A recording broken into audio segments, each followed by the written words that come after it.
Ευαγγέλιον από το ΙΙ κεφάλαιον και 9 εδάφιων σελίς 924. Κατά Λουκάν Ευαγγέλιον, ΙΙ κεφάλαιον, 18 κεφάλαιον και 9 εδάφιων σελίς 924. Είπε δε και πρόστινας τους θαρούντας εις εαυτούς ότι είναι δίκαιοι και καταφρονούντας τους λοιπούς την παραβολήν ταύτην. Άνθρωποι δύο ανέβησαν εις το ιερόν για να προσευχηθώσει. Ο εις Φαρισαίος και ο άλλος τελώνης. Ο Φαρισαίος σταθής προσήφε το καθεαυτόν ταύτα. Ευχαριστώσει Θεέ ότι δεν είμαι καθώς οι λοιποί άνθρωποι, άρπαγες, άδικοι, μοιχοί ή και καθώς ούτως ο τελώνης. Νηστεύω δις της εβδομάδος, αποδεκατίζω πάντα όσα έχω. Και ο τελώνης μακρόθεν ιστάμενος. Δεν ήθελε ουδέ τους οφθαλμούς να υψώσει στον ουρανόν, αλλά έτυπτε εις το στήθος αυτού λέγον, ο Θεός ηλάστη τίμη το αμαρτωλό. Σας λέγω, κατέβει ούτως εις τον οίκον αυτού δε δικαιωμένος, μάλλον παρά εκείνος, διότι πας ο υψών εαυτόν θέλει ταπεινωθεί, ο δε ταπεινών εαυτόν θέλει υψωθεί. Ας έχει δόξα το όνομα του Κυρίου μας. Είπε δε και πρόστινας, οι οποίοι θαρούσαν τον εαυτό τους ότι είναι δίκαιοι και καταφρονούν τους λοιπούς. Εγώ τα κάνω όλα καλά. Είμαι βάρος ενώπιον του Θεού. Ο Θεός είναι ευχαριστημένος μαζί μου. Ό,τι μου λέει εγώ το κάνω, αλλά ο λόγος του λέει ότι η δικαιοσύνη του ανθρώπου είναι σαν το ρυπαρόν ημάτιον. Και αυτός ο άνθρωπος δεν μπορεί να δει τον εαυτό του. Δεν μπορεί να καταλάβει ποιος είναι. Δεν έχει επίγνωση του τι θέλει. Πολλές φορές έρχεται ο άλλος, λέει, θέλω αυτό, θέλω εκείνο, δικαιούμαι αυτό, δεν είμαι παιδί Θεού. Δεν δικαιούμαι. Εντάξει, ο Θεός μας υπόσχεται πάρα πολλά πράγματα. Αλλά ο Θεός είναι στον ουρανό. Είναι ο δημιουργός. Και εσύ είσαι στη γη. Είσαι χώμα. Τι δικαιούμαι. Έχεις δουλέψει γι' αυτό. Έχεις προσπαθήσει γι' αυτό. Ζεις τη ζωή σου, κάνεις τη ζωή σου, περπατάς τη ζωή σου, επιθυμείς πράγματα, επιθυμείς επιθυμίες, επιθυμείς σαρκός, των διαλογισμών, ό,τι θέλεις και έχω και τα δικαιώματά μου. Τι είναι τα δικαιώματά μου. Γιατί είμαι καλός άνθρωπος. Καλός άνθρωπος με το μυαλό του. Καλός άνθρωπος με τη λογική του.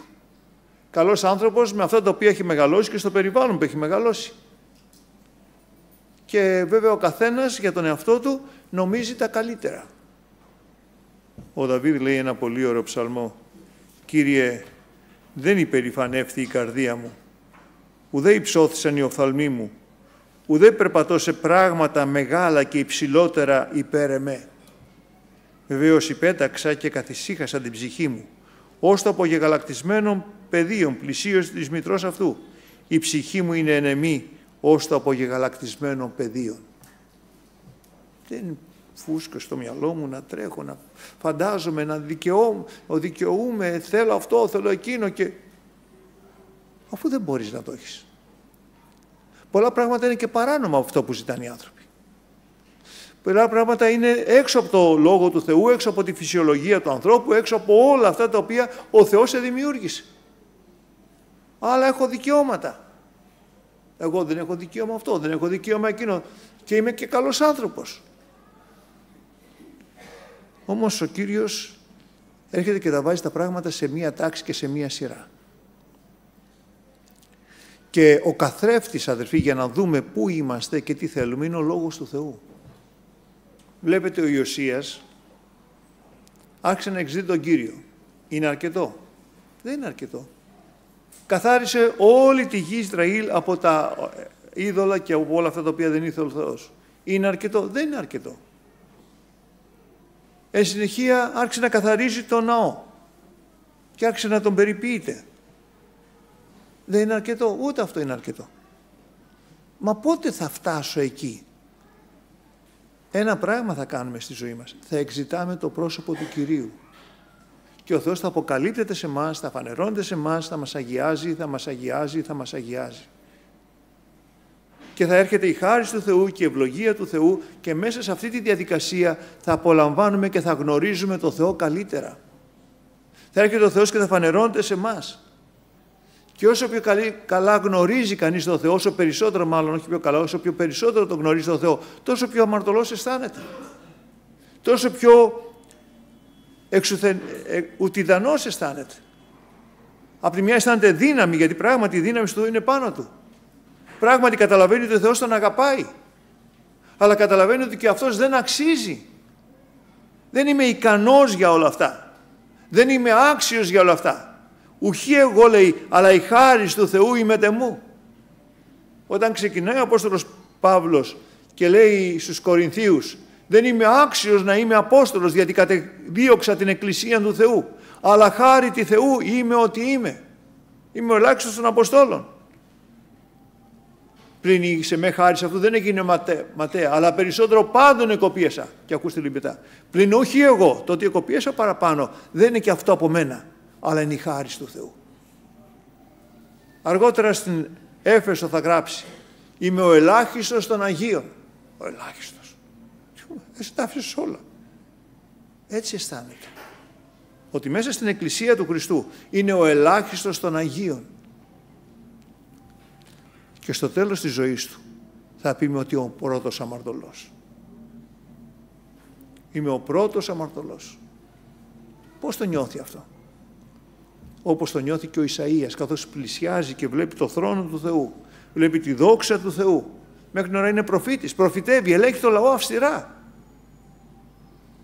Ότι αφήσατε το Θεό, ο Θεός δεν δέχεται τις νεομηνίες σας, τις προσφορές σας, κοιτάξτε να επιστρέψετε προς το Θεό με όλες σας την καρδιά. Αλλά όταν συναντιέται με τον Θεό και βλέπει και έρχεται στην παρουσία του Θεού, εκεί καταλαβαίνει ότι είναι αμαρτωλός. «Ω τάλας εγώ διότι εχάθην, διότι είμαι άνθρωπος ακαθάρτων χιλέων και ζω εν μέσω λαού ακαθάρτων χιλέων, διότι είδον οι οφθαλμοί μου τον Κύριον της δόξης». Και έρχεται ο Θεός και τον καθαρίζει. Όταν αποδεχθούμε αυτό το οποίο είμαστε, όταν καταλάβουμε τι έχουμε και πούμε «Κύριε συγχώρεσέ με, ελέησέ με, σε παρακαλώ, έλα να με ελευθερώσεις από την αμαρτία μου, έλα να με αγιάσεις, έλα να με καθαρίσεις», σε επισκέφτεται ο Θεός. Και ξέρετε, για να το πω αυτό και να το καταλάβω αυτό, χρειάζεται ταπείνωση. Χωρίς ταπείνωση δεν γίνεται. Εγώ ξέρεις ποιος είμαι? Όλοι κάτι είμαστε. Και όλοι κάποιοι είμαστε. Και ξέρετε, ο Θεός δεν μας κάνει μια μάζα, μια μπάλα, όλους μαζί και μας κάνει... Με τον κάθε ένα ασχολείται προσωπικά. Και είμαστε προσωπικότητες ο καθένας. Και έτσι μας βλέπει ο Θεός. Κανένα δεν εξουθενεί. Κανένα δεν διώχνει. Κανένα δεν βάζει στην άκρη. Εμείς βάζουμε ανθρώπους στην άκρη. Είμαι πιο ψηλός από αυτόν. Είμαι πιο δυνατός. Έχω πιο πολλά λεφτά. Είμαι πιο άξιος. Έχω πιο πολύ μυαλό. Και κάνουμε συγκρίσεις μεταξύ μας. Αυτό είναι αλήθεια. Ο Θεός δεν κάνει έτσι όμως. Μας βλέπει όλους το ίδιο και έρχεται όλους να μας σώσει. Και έρχεται με όλους να ασχοληθεί προσωπικά. Όμως ο τρόπος που τον πλησιάζουμε έχει πολύ μεγάλη σημασία για να πάρουμε από το Θεό τη χάρη και την ευλογία του Θεού. Εδώ πέρα ο Κύριος είπε παραβολή για μερικούς οι οποίοι θαρούν στον εαυτό τους, δεν θαρούν στον Κύριο. Ευλογημένος ο άνθρωπος, ο ελπίζων επί Κύριον. Επικατάρατος ο άνθρωπος, ο οποίος ελπίζει επί άνθρωπο και κάνει σάρκα βραχίωνα αυτού. Τώρα ετούτοι εδώ δεν είναι ότι ελπίζουν σε κάποιον άλλον άνθρωπο. Πού ελπίζουν και θαρούν? Στον εαυτό τους. Είμαι έξυπνος, είμαι όμορφος, είμαι ικανός, τα καταφέρνω, δεν υπολογίζω τίποτα. Τον Θεό δεν φοβάμαι και ανθρώπους δεν τρέπομαι. Ή είμαι πολύ καλός χριστιανός. Τα έχω κάνει όλα καλά. Είμαι πολύ πνευματικός. Έχω πολλές φανερώσεις. Και περιφρονούν τους άλλους. Δεν είναι αυτό το φρόνημα του Χριστού. Το αυτό δε φρόνημα έστω εν ημίν, το οποίο το και εν το Χριστό Ιησού, ως σε μορφή Θεού υπάρχουν, δεν ενόμισε αρπαγή τον ενεήσε με τον Θεόν, αλλά εκένωσε τον εαυτό του λαβών δούλου μορφή. Άφησε τη δόξα του Πατέρα και έγινε άνθρωπος. Μα μήπως μου την πιάσει κανείς στη θέση και δεν πιστεύω να μου την πάρει κανείς. Εγώ είμαι ο δημιουργός.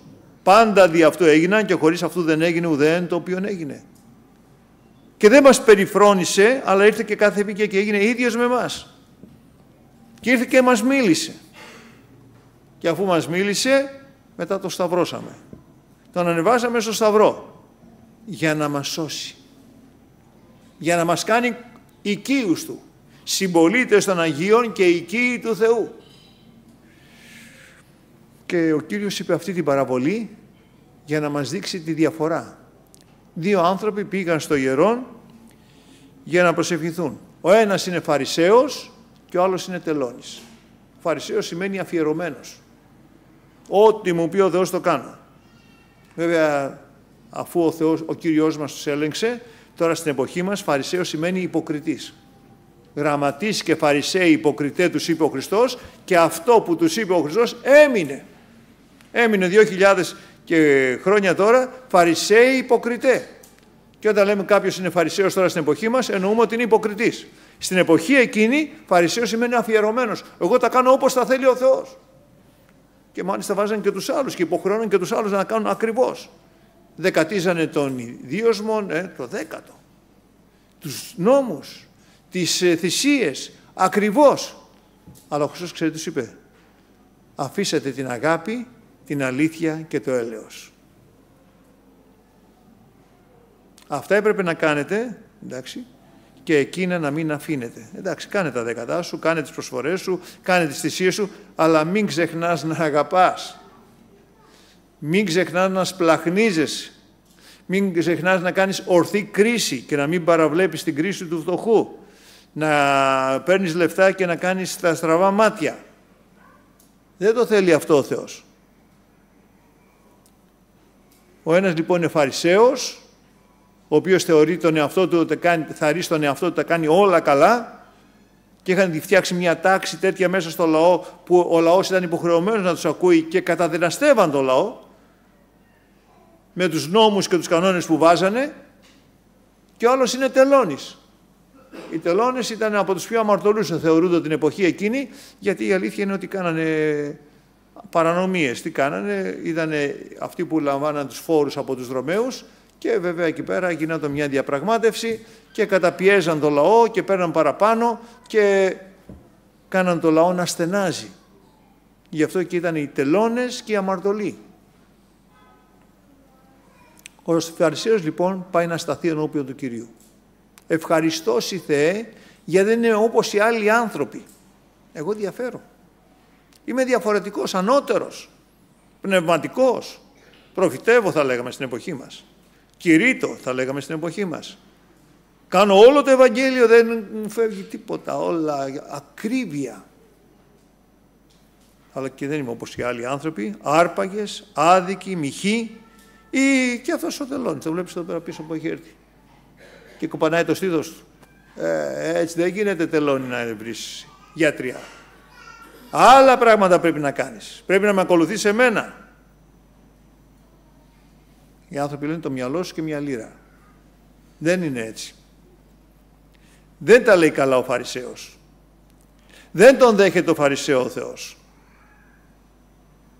Νηστεύω δις εβδομάδος, δεν είμαι όπως, προσέξτε, δεν είμαι, βάζει αμέσως μια σύγκριση ανάμεσα στον εαυτό του και τους άλλους. Ο Απόστολος Παύλος θα πει αργότερα, συγκρίνοντες εαυτούς προς εαυτούς ανοητένουσι. Αυτοί ο οποίος συγκρίνεται τον εαυτό του με τον άλλον είναι ανόητος, λέει. Θέλεις να συγκριθείς με κάποιον? Πάρε το μέτρο και δες πόσα μέτρα είσαι. Και το μέτρο είναι ο Χριστός. Βάλε τον εαυτό σου μπροστά στον καθρέφτη και δες πόσες μουτζούρες έχεις. Στο πρόσωπό σου, στα αυτιά σου, στα κεφάλι σου, στο σακάκι σου, στη γραβάτα σου, σε όλα όσα έχεις. Και μετά έλα να πεις. Νηστεύω δις εβδομάδος, αυτοί είναι άρπαγες, άδικοι, μοιχοί. Εγώ δεν κάνω τίποτα από όλα αυτά. Μόνο 3 αμαρτίες λέει που δεν κάνει. Όλες οι άλλες αμαρτίες δεν ξέρουμε να τις κάνει. Νηστεύω 2 φορές τη βδομάδα, όλα και όλα, αυτό το έχω οπωσδήποτε, και αποδεκατίζω όσα έχω. Αυτοί βάζανε ακόμα και στο μαϊντανό που αγοράζανε από το μανάβι, το 10ο το δίναν στον Θεό. Και ήταν ικανοποιημένοι.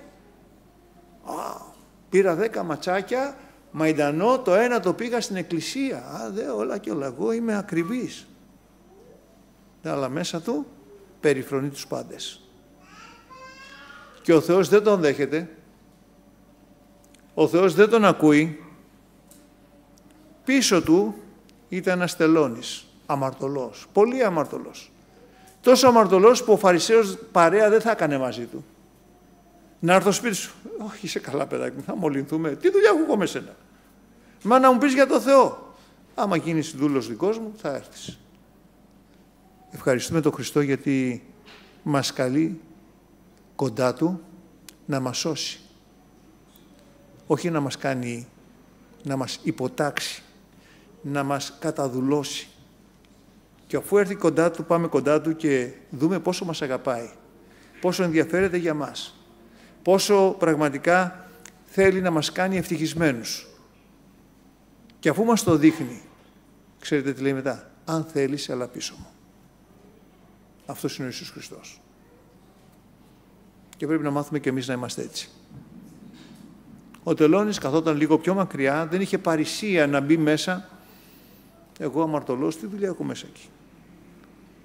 Θα μ' ακούσει ο Θεός? Χτύπαγε το στήθος του. Δεν ήρθε ούτε τα μάτια του να υψώσει τον ουρανό. Σκυμμένο το κεφάλι εκεί πέρα. Και έτυπτε, λέει, το στήθος αυτού και έλεγε: ο Θεός ηλάστη τίμη το αμαρτωλό. Συγχώρεσέ με, Θεέ μου.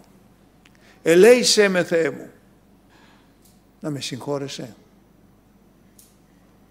Με δέχτηκε. Άκουσε την προσευχή μου.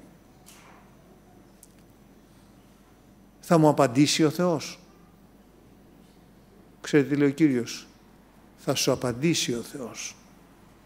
Εσύ που είσαι αμαρτωλός, εσύ που μετανοείς, εσύ που θέλεις να πλησιάσεις το Θεό, εσύ που θέλεις να εξητήσεις το πρόσωπο του Κυρίου.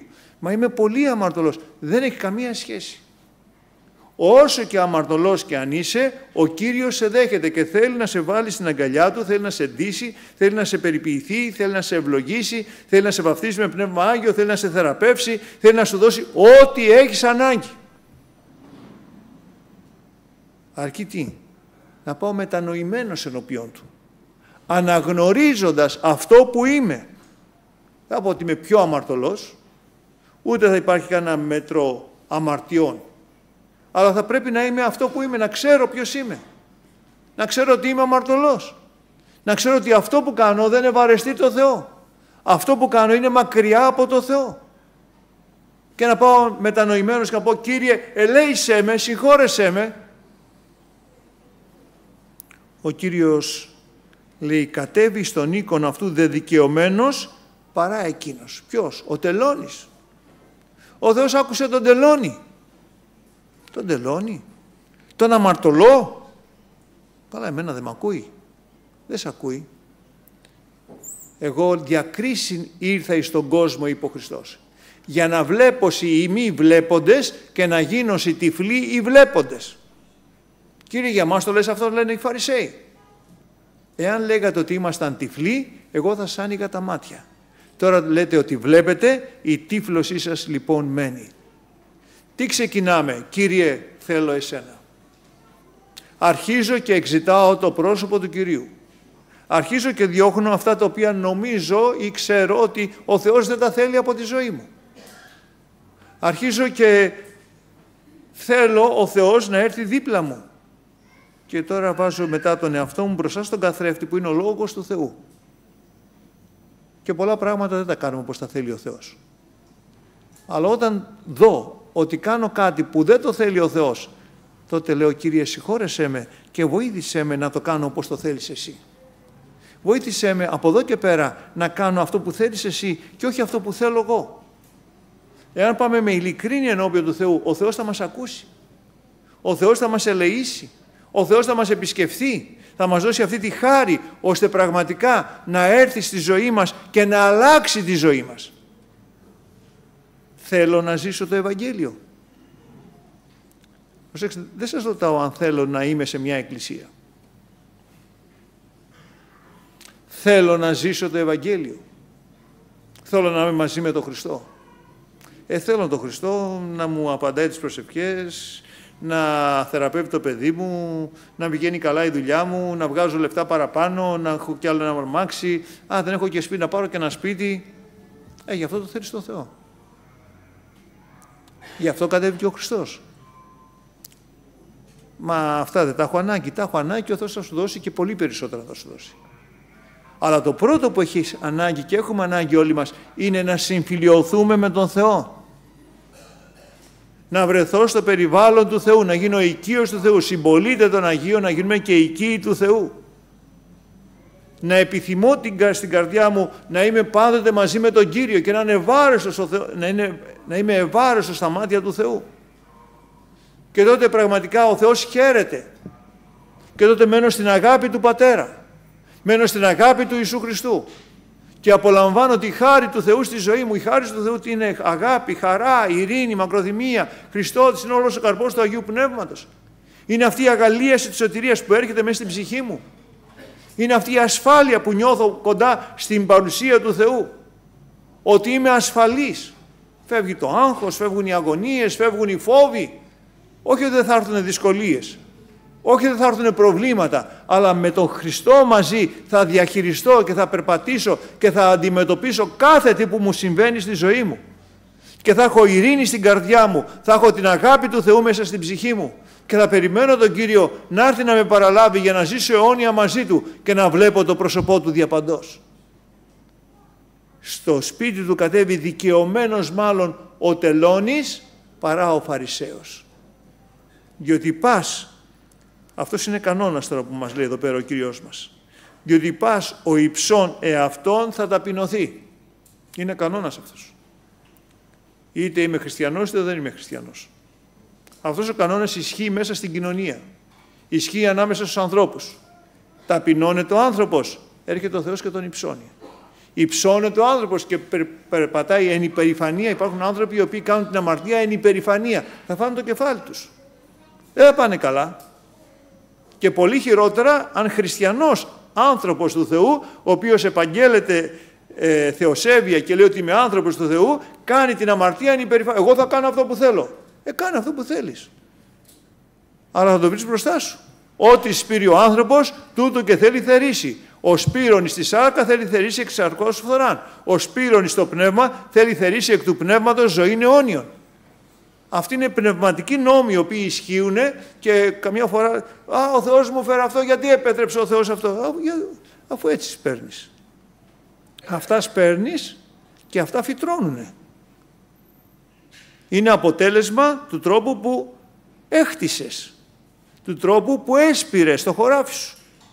Όποιος ταπεινώνει τον εαυτό του, έρχεται ο Θεός και τον υψώνει.